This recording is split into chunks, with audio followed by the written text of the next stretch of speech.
Hello, everyone. Thank you for having me here.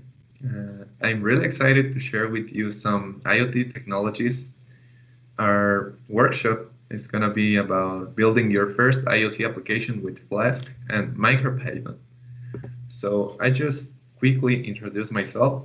I'm mechatronics engineer student at Universidad de Guanajuato in Mexico, and I belong to some tech communities where we share knowledge and we organize events. So this will be the flow of this workshop. We're going to be learning about some basic concept about IoT, then MicroPython, protocols, servers, brokers, the application, and the next steps for that particular application. So if you're unfamiliar with IoT and the power that it has, imagine that you have a device that is on a hazardous place. It's dangerous maybe to get closer. Maybe you want to control, to use information, to get information, or maybe program your device. It would be a great idea if you could do it wirelessly. So I know there are many technologies to achieve this goal, but IoT particularly works with the internet, which take advantages of it, and we will be discussing it later at the end of the workshop in the next steps. So MicroPython is written in C99 and it's available under MIT license. If you know Python, then you may probably know a little of MicroPython. Maybe some of these packages models are familiar to you, like JSON, OS, regular expressions. And I want to quickly say that we are going to be using the machine that is related to use hardware. So in order to set up our environments, we are going to be using, I actually tested with an ESP32 dev kit board, which was flashed with the MicroPython firmware. You can find your particular firmware on its website. The first step is to erase the flash memory and then write that firmware that you downloaded. There are many integrated development environments. In my case, as I was used to it, I decided to use it with Visual Studio Code. And you must install PyMaker extension, which is based on Node.js. And additional settings in the PyMaker JSON. I will provide those settings in the GitHub repository. And finally, this is optional. You can install AMPI, which is useful for many things that we're going to be discussing.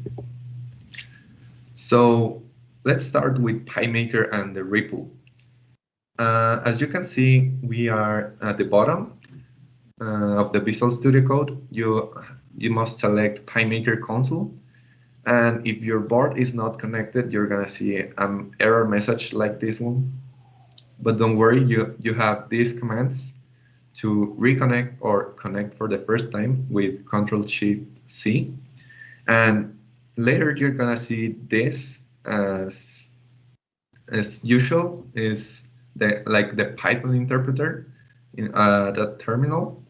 And this is an example of a Hello World program directly with the REPL. But in electronics, usual Hello World program is to blink a LED. So let's see how to do it. Actually, blink a LED in a for loop is used to, but what I want to show you is how to use it. We must use the pin class, which takes the general purpose input-output pin. And I'm using the second, as this is the built-in LED that has my board. And then you must explicitly say if it's going to be an input or an output. And then you have so many methods from this class to turn on or turn off. In this case, there are actually three, but the third methods I decided to not adding it to the slides as it didn't work for my particular board, but it may work for you. So just check documentation. And then this is a function to actually using Internet of Things. This function is used to connect to your local network.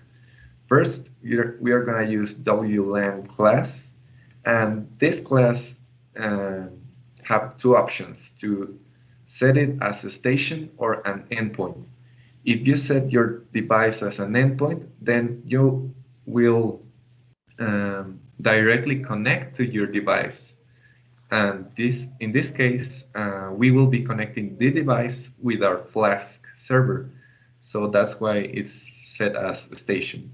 If it's not connected, then it will try to connect. You must provide your credentials. And if not, it will wait until it will achieve it. And print the config network. So here I am calling the function do connect from the REPL. And as you can see at the bottom, we see the config of the connection. So as I was saying, AMP is optional, but there are many commands which can be useful for you, such as retrieving a file from the board or list contents of a directory. For example, here it lists the files, and here there are boot.py and main.py. Boot.py will be called first always, and boot will call main. So if you put a file that is not called main, boot will never call it unless you say it explicitly in the main or replacing the main.py. So here I am running the same function, but actually running the script, and just once. We can run just once or replacing the file so that every time we disconnect our device, the main file is the same. Let's see how to use the analog to digital converter. Here it's a class which takes an instance of the pin class. And of course, it must be connected to your ADC. First, initially, the ADC is set to accept voltage from 0 to 1 volts. So you must attenuate so that you accept the voltage range for your board. In my case, is 0 to 3.3 volts. So I use this attenuation, and you can config how many bits you're gonna use for your ADC, which may take some advantages of velocity. So here, for example, I am running a while loop inside. We are reading values inside a while every 100 milliseconds. And as I'm using only 10 bits, the range is going to be from 0 to 1023. And here, well, I was just tweaking the pot to move the resistance. Then let's talk a bit about protocols. These are some of the most popular: HTTP, MQTT, and AMQP. There are some libraries which you can use and maybe are familiar to you.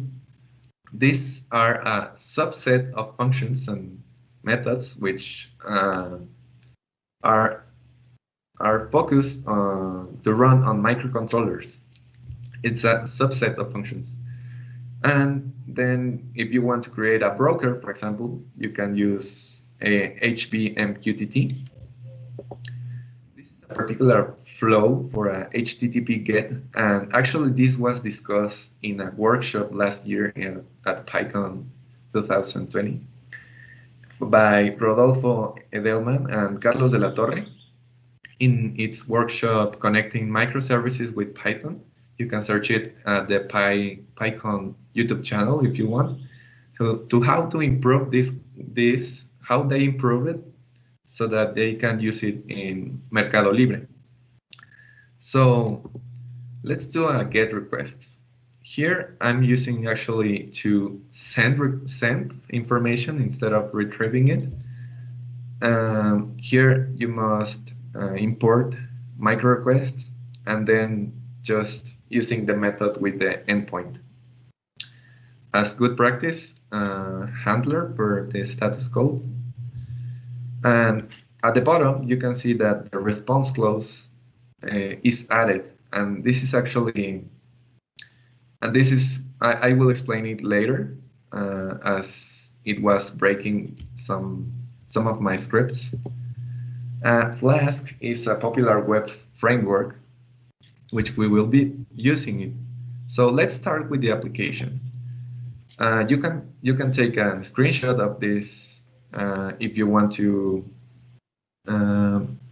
see the GitHub repository. So first you must clone it.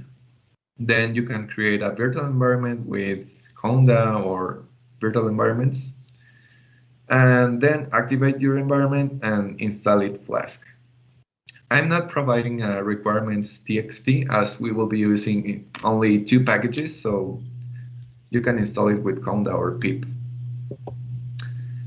Here you run your application, and as you can see, I am running on a static IP address, as we will be connecting our microcontroller to this IP address.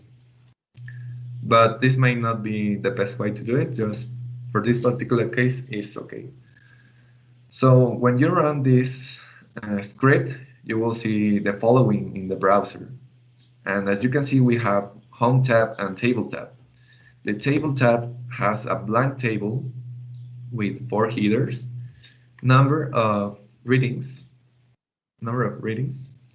ID of your sensor, the value of your sensor, which is taken from the reading, and the physical quantity could be calculated from the value.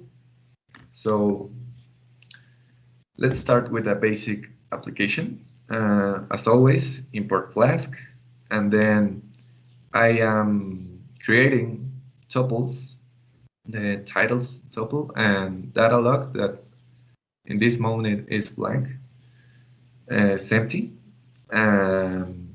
This might not be the best way to do it. As always, you can replace it with a database, and actually we will be doing it later. And then we have the render template, which return the HTML and our static IP address. This is the index HTML, which you can explore it later in the GitHub repo. What is important here is that I have this block content, which will be the table, and the table will be updating the data. So here, for example, it's the table HTML, which extends from the index, and here the table take those tuples that we have created before. So these blank lines were intended because it was code behind it. So here we are parsing the request and just adding those values into the tuple. And finally, return OK so that the microcontroller knows that it was fine. And you can test it in the browser manually if you want. For example, here, as I was saying, this might not be okay for many applications. Maybe this info is sensitive, maybe our credentials or something. So you can replace it with a post if you want, but in this case, it's not important if someone sees my registers. Here, for example, we see our new register, which is the 0, the ID 1, the value of the ADC, and just a value calculated with this value column. Now let's just focus on the microcontroller. I created a class here and a class variable that will be increasing every time an instance of this class is created. In the init method, we must config the pin and the ADC as we have done before. We create a getID method and a read method, which basically use the read method of ADC class. Then I create a get request inside this class, which it's gonna concatenate our payload into this message variable, and then it will send the get request. And as a good practice, I add this handler to check the status code. And as I was saying, this response clause is important, as I will be using this get request in a while loop every second.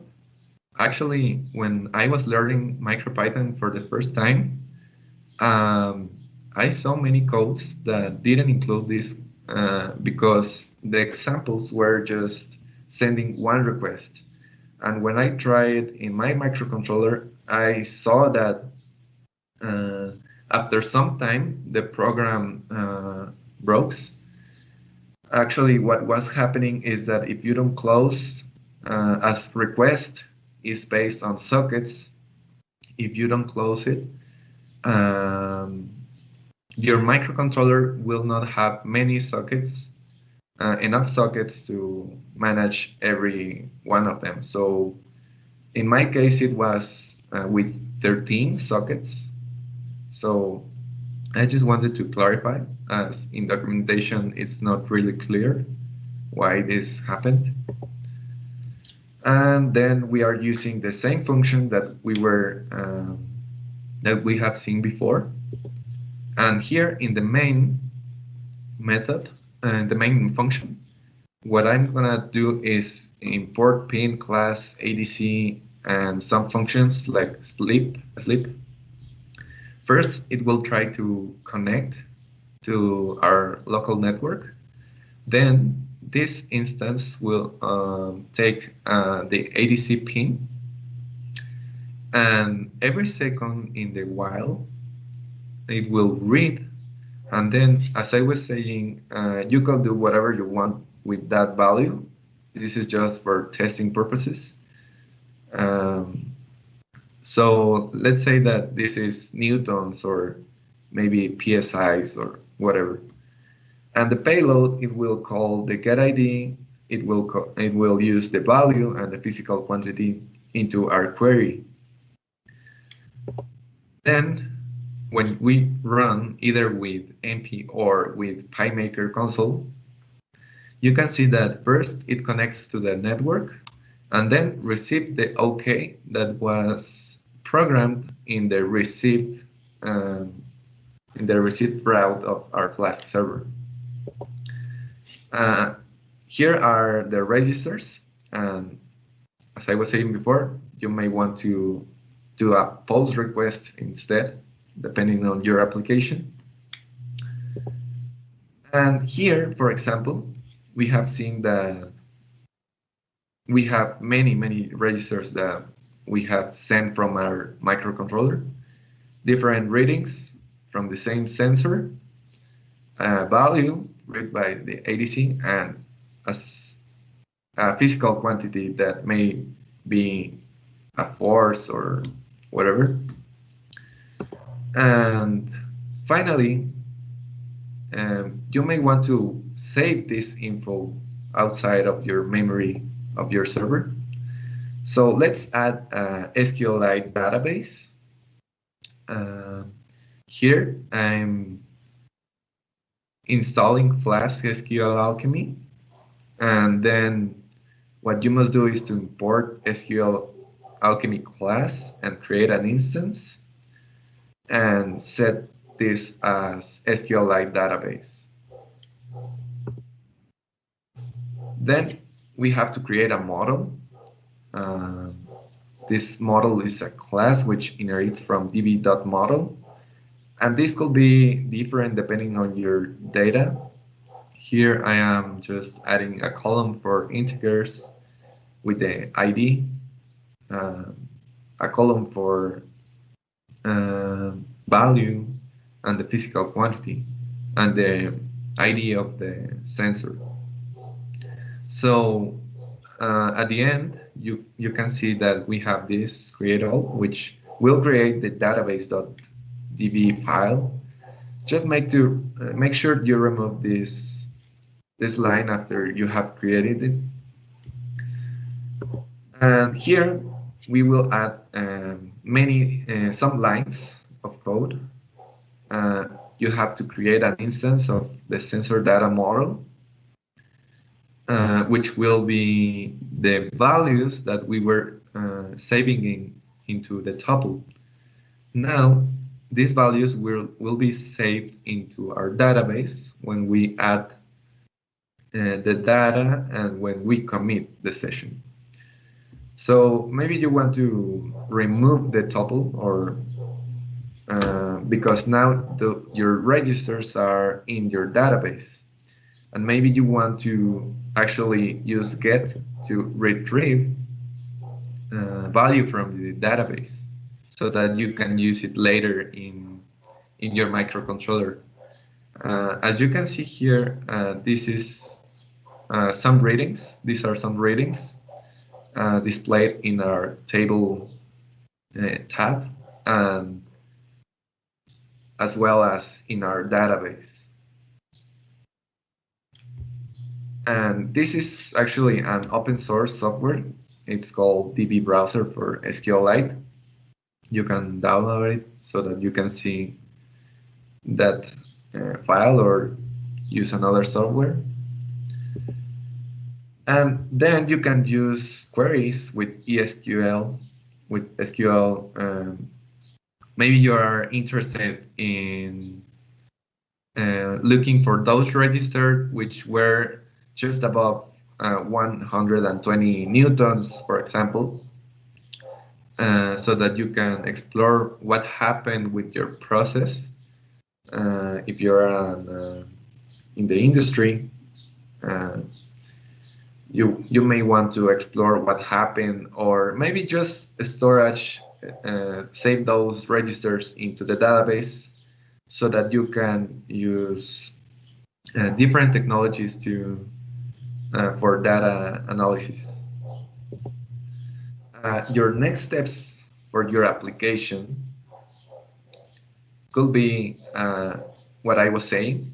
Use a post request to send the information, and using get request to retrieve a value from the database and use it in so many ways. You can use this as a REST API or something like that. And you can finally add more sensors to your device that runs MicroPython.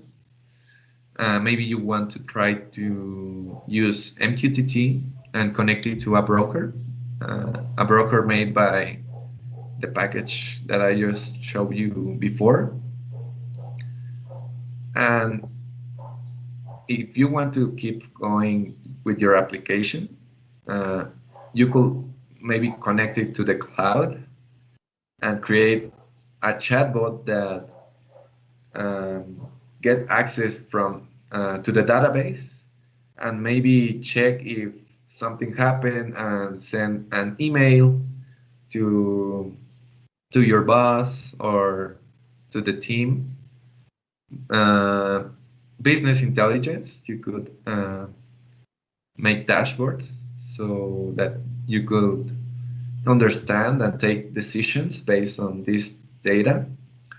You could create machine learning models based on this data, and even it's possible to use edge computing so that the device is actually taking the decisions by itself. The database is added before. You could connect to another device. Could be in another location. As you are using Internet of Things, you have these powerful tools. You could add cybersecurity. Depending on your application, could be security is always important, but depending on what you're doing, it could be more important than maybe performance, for example. You could connect cameras, you could connect drones, virtual machines, containers. So only imagination is the limit. I think this was all for me. If you have any questions, just let me know. You can contact me at Slack or my social media. And I hope you enjoyed this workshop and that you learned something today. And I want to thank PyCon organizers for this amazing event and your hard work. Thank you very much.